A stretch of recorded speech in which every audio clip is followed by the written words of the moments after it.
Hello and welcome back to this channel. My name's James and today I'm going to be doing a book comparison. So as you can tell from the title, it's going to be on a theme and that theme is a bit morbid, but it's death. And so both these books were written by authors at the end of their lives, and these books were supposed to be in a memoir style. It's essays regarding their time on Earth, what they achieved, what they regret, um, and how they feel about coming to the end of their mortal coil. So the first book is by an author that I've spoken about a few times on this channel, and that is the endlessly creative Oliver Sacks and his book Gratitude. So this is an incredibly slim novel, and as you can see, it's quite interesting because it's a hardback, but it's covered in this beautiful blue material with a lovely gold lettering, and it's a collection of 4 essays that reflect on his life, on his work, and especially on his relationship with both chemistry and his religion. And really, it's incredibly interesting. It reflects his life as an academic, but also as a public intellectual and a polymath, really.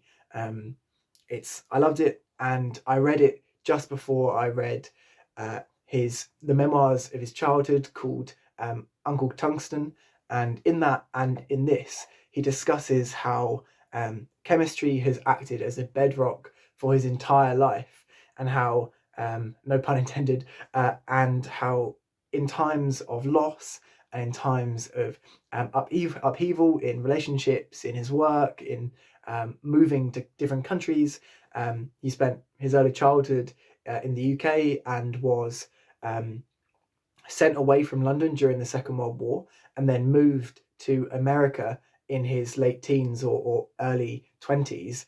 So he's experienced a lot of upheaval in his life, and he comes back to chemistry as this kind of solid foundation, and he discusses how his life reflects the table of elements, and how through that he has experienced life and not the periodic table. I think is obviously what it's called. The second book, very similar in the sense that it reflects the author's personality, and where Oliver Sacks is incredibly kind and curious and represents marginalized groups that are suffering from rare diseases and diseases that we don't understand particularly well. The next book represents the author's wit, incredible intelligence, and that is Mortality by Christopher Hitchens. Definitely a more divisive figure than Sacks, and is looking incredibly somber in that photo of him. But this book, like the other one, like Gratitude, really expresses Hitchens, up until the final moments, and his death was much more sudden. Oliver Sacks died in his mid 80s, where I think Hitchens maybe was around 60 at the time. So it was a shock to him, but also to his authorship. And he talks about in the book about how he still had so much to give. I think his dad told him that his 60s was his best decade, and really this one is so much more sad. It's almost an ode to lost time, whereas this is an ode to a full and wonderful life. But also, what brings these two books together for me personally is that when I first became aware of these two authors, Oliver Sacks with A Man Who Mistook His Wife for a Hat, and Christopher Hitchens with Hitch 22, and Letters to a Young Contrarian.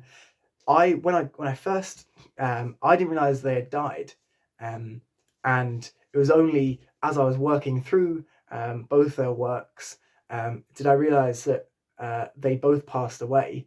Hitchens in 2011 and Sachs in 2015. So really, this it kind of made me realise that I would never, see these people speak, or go to a book signing, or or read a new work of theirs, and that definitely hit home with Hitchens, because a few years ago, his brother Peter came to give a talk at university, and I went along, and just kind of seeing someone who looked so much like him and spoke like him, but didn't quite have the political leanings, or frankly, the incredible intelligence as Christopher. It kind of hit me that these people, these leading intellectual figures of their time, especially in Hitchens' case, a provocateur, they're gone, and really, there's no one on the horizon that I think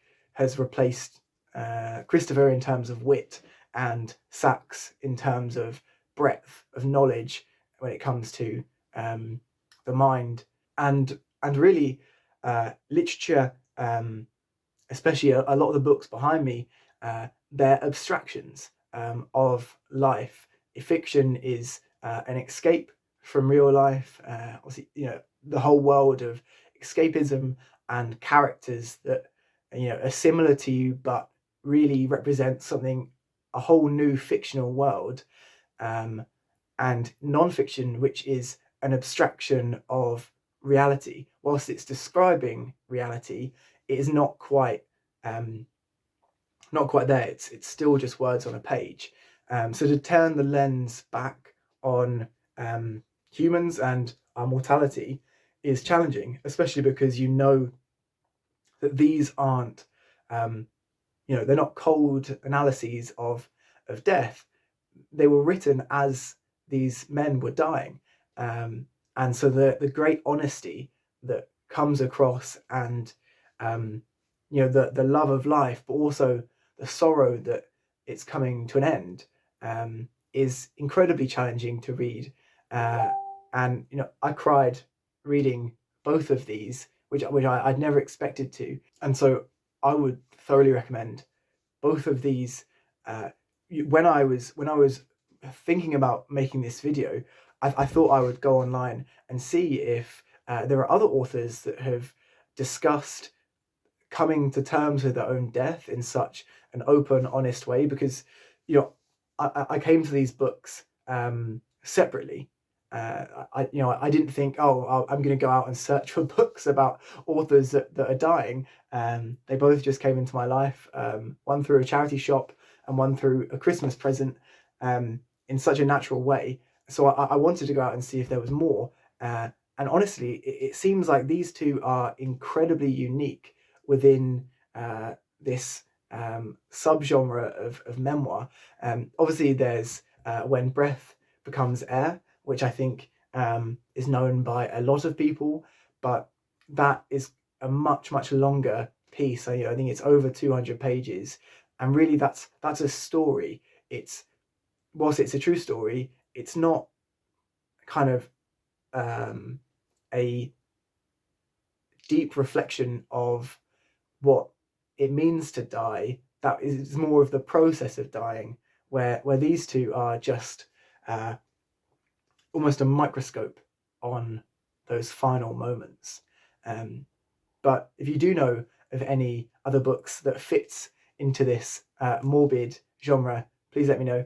And if you've read either of these books, or you're planning to read either of these books, let me know what you thought of them. And if you do end up reading them, I hope you don't cry as much as I did.